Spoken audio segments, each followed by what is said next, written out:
Welcome to another Matchbook Weekend Football Podcast with me, Ali Maxwell. I've got guests today in the form of Matt Scott, football broadcaster and Arsenal fan. Of course, the big game in the Premier League this weekend, Manchester United against Arsenal on Monday night, will be our first port of call. Mark O'Hare from We Love Betting is here as well. Before we get into that all-important game, as well as a couple of other Premier League fixtures and the usual other business from across Europe or the EFL, let me tell you about Matchbook's £10 risk-free bet. If you sign up to the Matchbook site today, it's a £10 risk-free selection. Just to find out more, you need to head to offer.matchbook.com for full terms and conditions. This offer is for over 18s only, and we'd ask that you be gamble aware. Let's talk about United and Arsenal. I genuinely don't think I've been this excited for a Premier League game as a neutral for a long time. It's at Old Trafford on Monday night. 2.37 United at home. Arsenal 3.12 and the draw 3.62. These prices available currently on the Matchbook site. United minus a quarter of a goal, 2.04, and Arsenal plus a quarter of a goal, 1.91. Over 3 goals, 2.07. And the under 1.85. Mark O'Hare, we'll start with you. And if it's all right, we'll start with United, because no doubt Matt's got plenty of insight and thoughts on Arsenal at the moment. It's not been a good week for them since we last spoke. They lost to West Ham, and truly insipid display that raised a lot of questions about Ole Gunnar Solskjaer's stewardship of the team again. They drew with Rochdale in the Carabao Cup, which doesn't reflect well on anyone, of course, apart from Rochdale themselves. And they head into this game knowing that it's pretty important that things don't continue to unravel. Is there an overreaction of sorts? Is there any hope? Because when we spoke last week, you had some of the XG stats looked all right with United this season. But if you dug a little deeper, there were still some concerns. Is that fair to say? Yeah, I think you've nailed it there, Ali. The XG on the face of it looks okay, looks good, but dig deeper and there definitely are massive concerns. This is a really interesting game because the Premier League is, whether people like to admit it or not, is quickly becoming like La Liga from 10 years ago, with Man City and Liverpool dominating and so far ahead, and then basically everyone else playing for a top 4 or to survive. United and Arsenal are both in that kind of battle for the top 4 or nothing else really. Which is a shame considering where these two teams were in the 90s and noughties, early noughties. Fantastic games, but Solskjaer and Emery are under massive pressure now. Pochettino as well, whether you like to, I don't necessarily agree with that, but he is. So Monday night's match, you've got two managers under massive pressure who need to prove themselves over the coming weeks and months. And for me, Solskjaer, there's been alarm bells almost since he took over, really. Not necessarily with the full-on XG and performance data, but there have been underlying issues, and the performances certainly haven't always matched the results in the early parts, and that seems to have kind of regressed now. We've kind of hit a balance here, but United coming into this game, they were 2.44 against Arsenal here in December, and they went off a bigger price against Spurs and Chelsea later in the season at Old Trafford. So from what I can tell, the market seems to think that these two teams are still kind of around the same level. It doesn't really seem to know where these two teams are at. It's quite puzzling, really, and I think that from maybe we take advantage of that then, Mark. Where do you have these two teams in comparison to each other? I have Arsenal very slightly better than United, and I think that's matched in the market. United at 2.44. What we're saying there is Arsenal would be, very slight favourites if the two teams played at a neutral venue, which I think is fair enough, really. United, kind of flip-flop from last year, really. There have been massive improvements defensively. Excuse me. And you can see that in the numbers, but attack-wise has been absolutely abysmal. If you strip out set pieces, including penalties, from their XG outputs, only Newcastle are generating a lower XG output from open play. And Newcastle have had to play 3 of the big 6 teams already. So that's quite an embarrassing indictment on United this season. Kind of overshadows any improvement they've made in that defensive process. I think that the possible positives for them this weekend or Monday night is, excuse me, is Shaw, Pogba and Martial should be back in contention. The front two at least. Well, I'd actually say Pogba is the most important player there. He seems to be the only player who's able to open up doors with the ball at his feet. There's issues everywhere else. Rashford picked up an injury last weekend, didn't look fully fit anyway.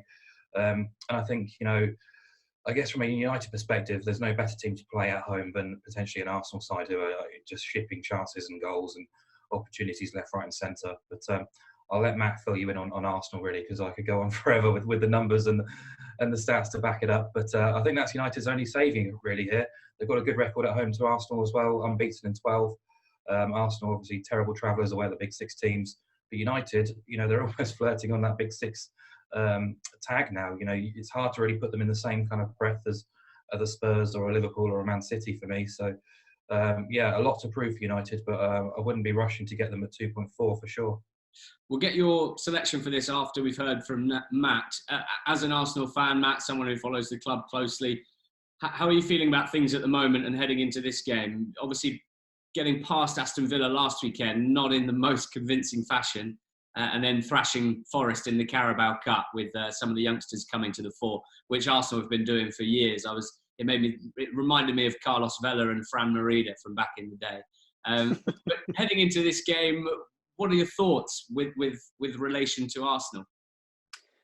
Yeah, I mean, it's impossible to draw anything from Thursday night's performance. It was a depleted Championship side. But the issue that Arsenal have had under Unai Emery, and the reason why so many Arsenal fans feel that he's under pressure, is because they have had 75% of their starting back four out. Both the fullbacks have been absent. Rob Holding is a certain starter. They've been out for long-term injuries, or Kieran Tierney, since he signed in the summer. So the return of those three players on Tuesday night was the real big boost for Arsenal. For me, that is fundamental step change for where Arsenal stand. And I think it's time that we begin to judge Unai Emery now rather than on the performances in the past. You take out Trent Alexander-Arnold, Andrew Robertson and Virgil van Dijk from the Liverpool side, and even Liverpool will look shakier than they have. Obviously, Arsenal, with their reputation of defensive frailties, are going to struggle without three of their first-team starters. And both fullback being out is a killer. I mean, it's probably the most important position on the football pitch in the modern era. That's where you get your width, it's where you get your penetration, but also with proper athletic fullbacks, they drop back and defend as well. And Arsenal have had to play two forward players in fullback positions. So Kolasinac and Ainsley Maitland-Niles are not fullbacks. So that is why you look at the way that teams have attacked Arsenal. Arsenal have averaged more crosses conceded than any other team in the Premier League this season, than Norwich, I believe. Teams have identified exactly how to attack Arsenal. So the return of the fullbacks is fundamental. Looking at United, I think you've hit the nail on the head there, Mark. I mean, they are so constipated without Pogba. People say that he is a player that is, a frippery, he does this wrong, he does that wrong. Forget it. He is absolutely the fulcrum of everything that Manchester United do positively. So looking at this game, it depends entirely on the selections. And Unai Emery, you mentioned La Liga, Mark. Unai Emery is very much still a La Liga manager. He is one of those who will chop and change the selections. I mean, there is never any continuity of selection ever in Spain. And he's brought that with him over here. So I think what we're going to see is, well, who knows? I mean, will he introduce Willock, who's done so fantastically well on Tuesday night? Will he bring in Saka, who has been brilliant with the ball at his feet and running at the opposition? Bring some dynamism into that front three from Saka and into the midfield with Willock. I think there's a good chance he might. Or will he return to Xhaka and the pedestrian slow down football that he plays? It's impossible to tell. I'll be placing my selection once I've seen the teams. Okay, so we're sort of waiting for team news there. Mark, have you got anything that you'll back or that you'll select before we see team news, or are you happy to wait and see and judge that based on the starting 11s? I would obviously like to see the starting 11s, but I think from the outside, it sounds like a bit of a cop-out, but the draw is the biggest price of the three match outcomes, and I think that's probably where the value is in this match. If you look at the two teams last season, United at home to big six teams, Arsenal away at big six teams, put the two teams' records together, 5 draws from 10 combined games. There's enough evidence to suggest that neither team is capable of getting the 3 points in this match. But I do consider there's going to be goals in this game too. So over 2 and 3 quarters. I'd be happy with that result as well, wouldn't they? I mean, I think both sets teams. of fans. Yeah. Yeah. So I mean, it's I get what Matt's saying there about Arsenal, I just need more evidence to really kind of fill me with any confidence that Arsenal can go to Old Trafford and concede fewer than 2 goals, for example. So if that's going to be the case, United, you'd expect to get on the score sheet. Arsenal, I'd always back to get on the score sheet. The numbers don't necessarily back it up, the underlying numbers, but they've got such clinical quality in that final third that you'd always back them to score. So I do think over 2 3/4 goals is a little bit steep at 1.8, but yeah, I think a share of the spoils wouldn't be a huge loss. Yeah, just on that point about clinical, I think that's a bit of a fallacy actually. Arsenal's shot conversion rate has been 12% this season. If you compare that with Bournemouth have converted almost 50% more of their chances. So Arsenal's, I think it's overstated how good they are in front of goal. Aubameyang has been. His chance conversion rate is about 30%, so that's up there with the best. But actually, generally speaking, absent him, Arsenal have been pretty profligate in front of goal. And the good thing from the manager's perspective is that the chances that should be going in are being created. I haven't been able to concentrate since you said that United have been constipated without Pogba. Therefore, he is Manchester United's laxative heading into this game. Let's talk about Everton and City. This game's at Goodison Park. Saturday, 5:30 kickoff. Everton available at 11.0 on the Matchbook site. And City predictably short at 1.33 here. Possibly quite long considering what they did to Watford last weekend. The draw 6.3. Everton with a goal and a half head start, plus 1.5 on the handicap is 2.07, and Man City minus 1.5 goals, 1.88. Over 3.25 goals available at even money on site, and the under 1.92. Look, let's start with Everton because we're running out of things to say about Manchester City. I think it's fair to say we will touch on them as well. But from an Everton point of view, it feels to me like Marco Silva's under quite a lot of pressure, Matt, at the moment. Just hasn't appeared to find solutions to Everton's problems sort of consistently over the last year or so. And I've certainly seen on social media some of the fans already sort of openly questioning him and wondering how long he'll last. Is that something that you've recognised as well?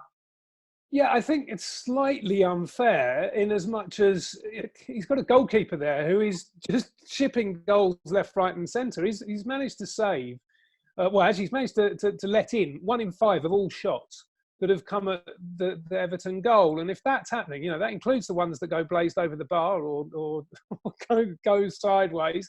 This is a pretty poor return from a goalkeeper, and is actually equivalent to Ben Foster's, who picked the ball out the net 8 times against Manchester City last weekend. So, as a last line of defence, they haven't had a lot to rely on. They are, it might surprise people, the team that's got the second highest possession statistic in the Premier League, Everton. So, they are, the way they've tried to prevent other teams coming at their goal, and they have conceded the fewest shots after Manchester City this season, even though Pickford keeps letting those in that do come his way. They've done that by having possession. They're obviously not going to do that against Manchester City. Manchester City will have the bulk of the ball. The other thing that I think is really interesting about this game is that Everton's principal means of attack when they've gone after teams has been getting it out wide, slinging it in with Lucas Digne. On the one side, Coleman on the other, great crossers of the ball, and they've had actually more headed goals than any other team. Manchester City have conceded fewer crosses than any other team in the Premier League by a very, very long chalk. So they are brilliant at preventing teams coming down those channels and getting the ball in from wide. So that's going to negate the great strength of Everton. So, I mean, you have to look at City as the massive favourites in this game. And I think if there's any value in this market, it has to be backing them. And if they are anything more than the 1.1, 1.15 that they've been trading at pretty much throughout the season, then that's not a bad bet. What do you think, Mark? Where's the value in this Everton-Man City game? Yeah, I actually think there's, I agree with everything there. Marco Silva's under massive pressure from his own supporters. I felt sorry for him last weekend with the defeat to Sheffield United. Even Chris Wilder admitted that, the scoreline was very much unfair and wasn't a reflection. 3 shots. Yes, it was crazy, really. It was only the 6th home defeat they've had under Silva, and their record against the Big Six at Goodison's it's okay. 3 wins, 1 draw, 2 defeats, 4 straight clean sheets as well. But they were beaten by City 2-0 in February. They were 10-1 that day as well. So obviously a similar price here.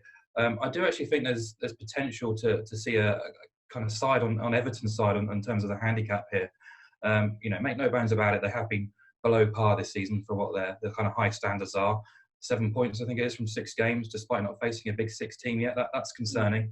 I do think there's a lack of a kind of game plan about Silva's team at the moment, lack of balance in midfield, and I'm not even sure he's been playing the best players in their positions at the moment. But that's another podcast. For City, I thought it was quite interesting with Pep's interview after the game last week. He was asked if his team had proved their point against after the defeat against Norwich, and he dismissed it, out of hand, saying they've got nothing to prove after what they've achieved over the last 2 years. And he's absolutely spot on there. But I think there are chinks in this City armoury where Everton can get a bit of joy. Set pieces for sure.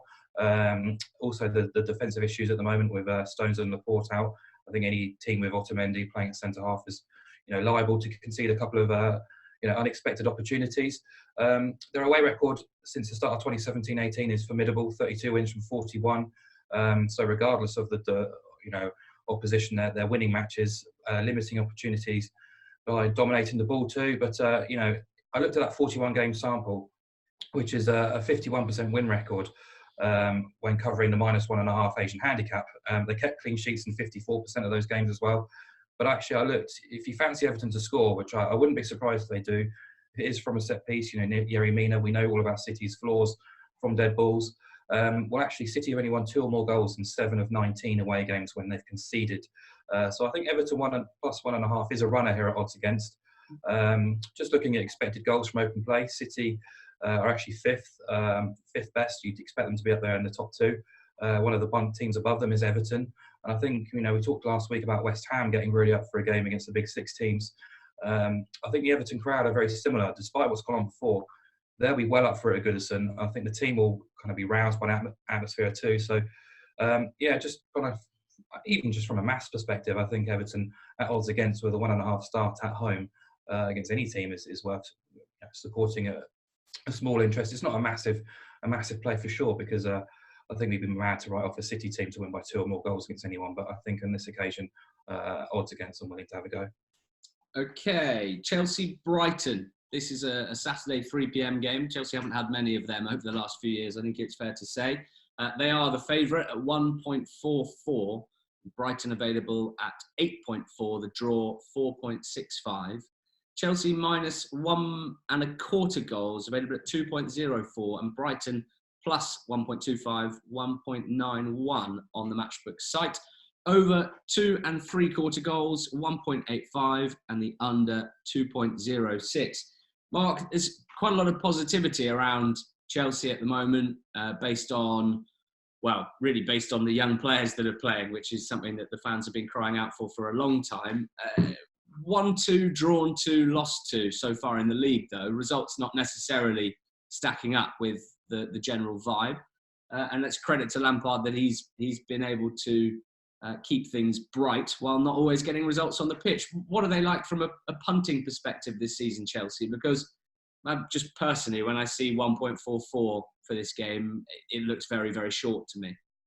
Yeah, it's definitely too short. I think from a punting perspective, I really like Chelsea this year, not because of the match prices, but just because of the goals markets. You're almost guaranteed goals with the way they're setting up their teams at the moment. I do think there are green shoots from earlier in the season. They applied themselves reasonably well against Liverpool last week. Days earlier, they were the better team by far against Valencia. N'Golo Kante obviously made a big difference last weekend.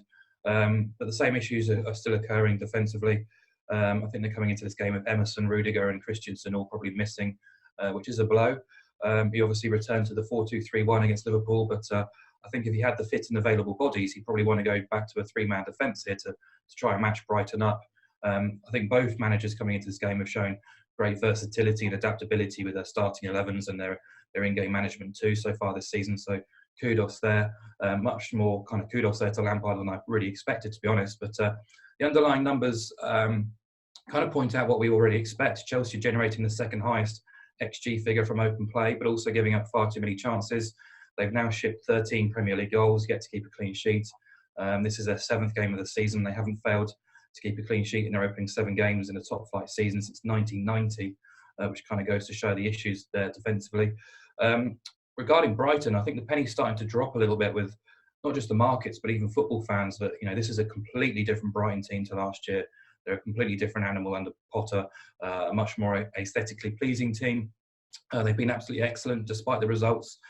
Denied in stoppage time by Burnley's only shot on target a fortnight ago. Thought they were very good again at Newcastle last week. Even in defeat, they've looked really strong. They were in control against Southampton before the red card, and they were much more adventurous than most teams at the Etihad. 47% possession, created chances. So they've been competitive in all their games. They just lacked a clinical touch. And I do think if the process is already there, Potter's already said if they continue playing the way they will, results will come. So I certainly wouldn't be going near Chelsea on the handicap here. I'd be much more inclined to get with Brighton with a +1.25, or if you can get a +1.5 start, then absolutely fantastic. All the numbers I've looked across a range of metrics have put Brighton in the top 10 so far this season. I do think that kind of more adventurous approach will pay dividends across the season as a whole. But I think that the best bet for me here is definitely to get with goals over 2 3/4 at 1.83. I don't have faith in Chelsea keeping a clean sheet at all. I do have faith in Brighton getting forward and causing problems. Should be getting on the score sheet, really. And I do think, as we've already seen across the opening 6 games, Chelsea have plenty of attacking threat and should really be scoring at least twice here, which it makes common sense really to get with the overs then. So, don't discount Brighton from this game, but I think goals are the way to play. Yeah, pretty comprehensive stuff, which means, Matt, I'm going to come to you on Bournemouth and West Ham.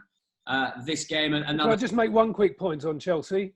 The only worse goalkeeper in the Premier League than Ben Foster and Jordan Pickford is Kepa Arrizabalaga, who lets in 1 in 4 shots that come at his goal. I wouldn't be at all surprised if he got sacked off for this game, and if he is, I would actually be going against what Mark's just advised with because their XG conceded. You have more faith in Willy Caballero, would you? I do. Yeah. Their XG against is 5 fewer than they've actually conceded.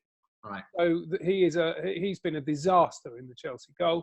So if they manage to, if the penny drops with Frank Lampard, then something might change there. In which case, given how well they can still defend Brighton, they haven't conceded that many this season. I think that going against the market on the total goals for this game, it might be a wise bet. Okay, what about Bournemouth West Ham? Because you are a new and very welcome addition to the Matchbook Weekend Football Podcast this season. Last season, it felt like we were tipping up goals in Bournemouth games pretty much every weekend, courtesy of Mr. O'Hare. I want to know what they've been like this season. They're at home to West Ham and they're available at 2.53, West Ham 2.83, and the draw 3.72. Bournemouth +0 at 1.88, and West Ham -0 at 2.07. Over 3 goals, 1.99, and the under 3 goal market 1.93. So all quite tight, which excites me. Makes me feel like there might be some value around. Matt, what do you think about this Bournemouth West Ham game? Well, I mentioned Bournemouth's finishing before. These are 2 sides that are massively punching. Nobody expected them after half a dozen games to be troubling the top 6 in the way that they are.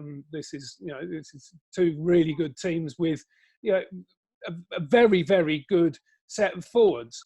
Josh King, Callum Wilson are outside of the top 6, really up there alongside Allaire and Anderson, and they've brought in Fornals as well. Yarmolenko being back now is a real big boost. He's been fantastic in the few games that he's played this season. So West Ham have a lot going forward as well. So Bournemouth haven't even played Ryan Fraser virtually this season. So there's more to come from them as well. But they're not creating that many chances, Bournemouth, and they have kept things tight.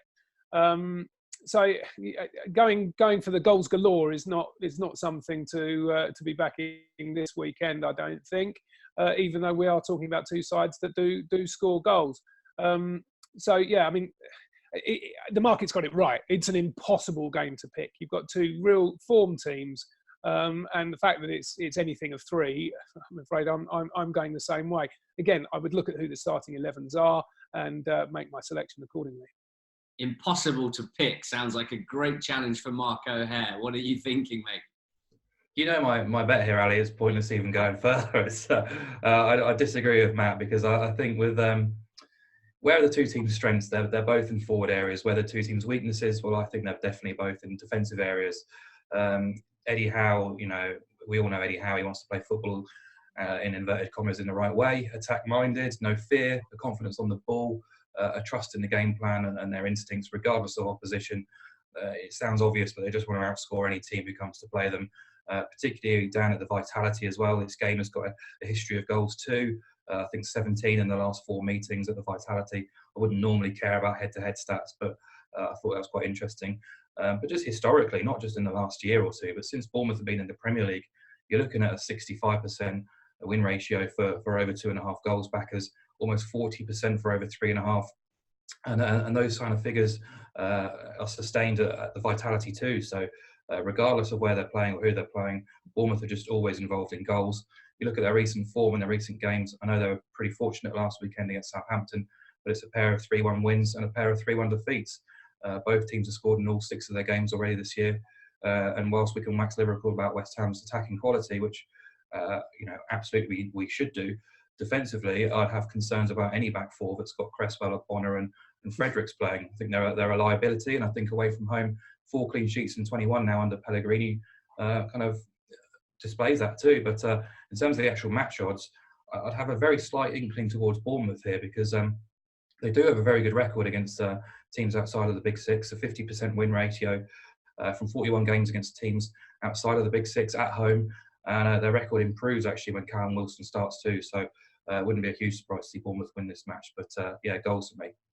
It's been a tough slate of fixtures for us to go through this week. That felt like the one to me. Mark's Bournemouth justification. That's what I will take away most from this podcast. It might be that Mark's any other business selection excites me even more than that. So, Mark, where are you taking us this weekend? I think it was Norway and Germany last time out.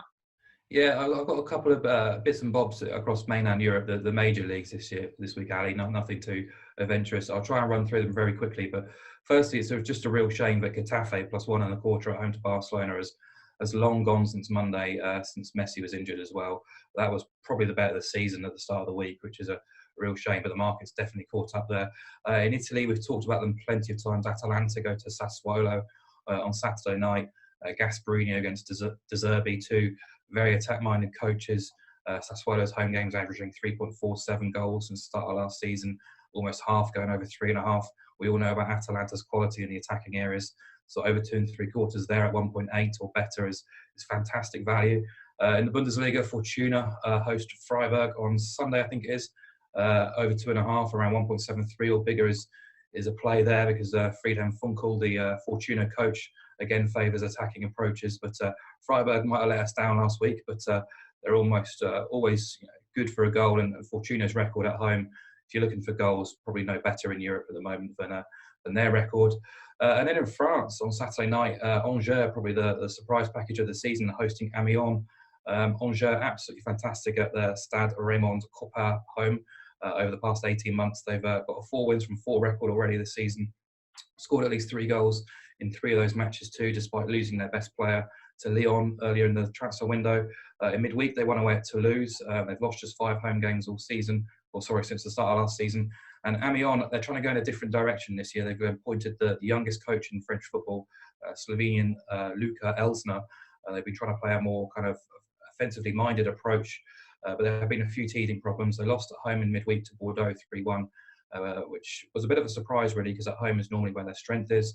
And also just, it's a bit of a myth really, but I think there is a bit of kind of validity behind it. But French teams, when they play twice a week, they'll often try and prioritise the home game and make the changes for the second game. So Amiens have played that game in midweek and they've lost. So how they're going to approach this game, I'm not so sure. They've lost 24 or 41 away games since being promoted to Ligue 1 as well. So Angers 1.8 or bigger is a bet. That's a lovely little tidbit of information from you about French teams playing twice in a week. I shall try and remember that. Matt, Scott, have you got anything for us outside of what we've discussed today? Well, interesting. You mentioned Amiens going a little bit weird with their selection. They have done some left field selections of managers before. The French Women's World Cup manager was also a manager of Amiens in the past. Actually, they were the first ever to appoint a female manager as well. So they've always been bold in their appointments of managers under the current owner. If I have one bet this weekend that I would be flagging up from overseas, it would be Eintracht Frankfurt at Union Berlin. Their odds against to win that one, and they did very well unexpectedly last time out when holding. Oh goodness me, who were they playing? Was it Bayer Leverkusen or RB Leipzig? One of the sides that would be expected to beat an Eintracht Frankfurt side. It was Dortmund, wasn't it? Yes, of course it was. Arsenal had absolutely wiped the floor with Eintracht Frankfurt in the Europa League at Frankfurt, and they managed to hold Dortmund in a way that, with a very late goal after playing 13 games in pre-season for their Europa League qualification. So you might have expected them to be tired, but they actually absolutely went like a train in the last sort of 10, 15 minutes against Dortmund, got back into it, got a point out of that. And I think that their visit to Union Berlin, who are a much weaker team at odds against, is one to be looking at. Okay, the weekend best bet. It could be from United Arsenal. It could be Everton Man City, Chelsea Brighton, Bournemouth West Ham. It could be one of the bits of any other business that you've touched on. Starting with you, Mark, what's the best selection from you this weekend? They left it very, very late last time we put them up as one of our best bets, but I think Atalanta's visit to Sassuolo on Saturday night screams goals to me, so over 2 3/4 at 1.8. And Matt, what about yourself? Well, I've just stated the case for it. I'd go for Eintracht Frankfurt against Berlin.